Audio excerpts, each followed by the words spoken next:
Hi guys! Welcome back to my channel. Ang gagawin ko today ay maglipat ng aking bonsai money maker. Mayroon akong bagong koleksyon na bonsai money maker. So, ilipat ko na din itong kanyang babies. I-try ko kung mabuhay ba to. Ito, marami na siyang guys, gamot. Marami ng ugat.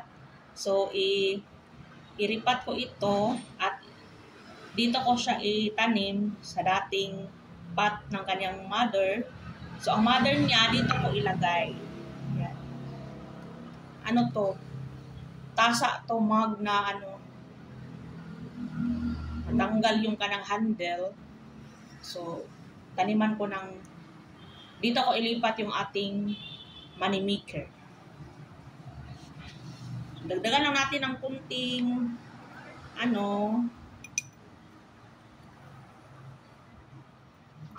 soil mix. Ang soil mix na ginamit ko ay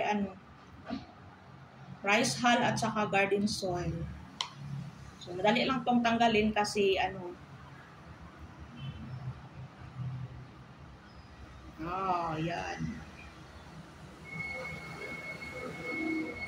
So, dito natin siya ilagay sa yan.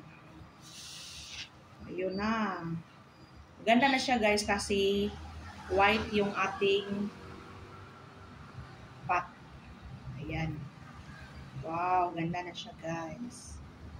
Tagal lang natin ng mga soil mix.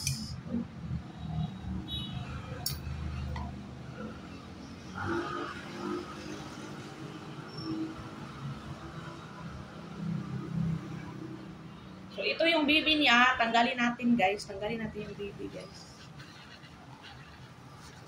Ito yung bibi niya guys. So, maraming ugat. Ito.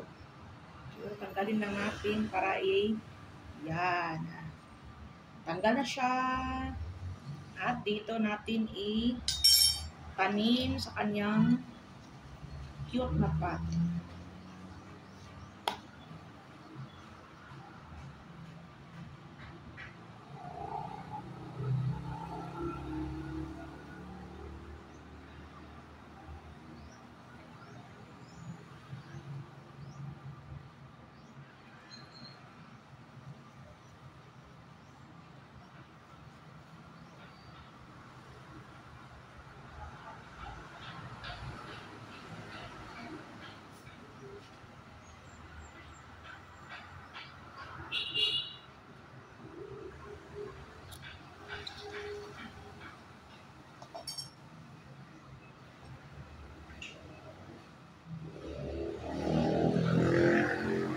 Ito na yung bago nating tanim na baby ng money maker.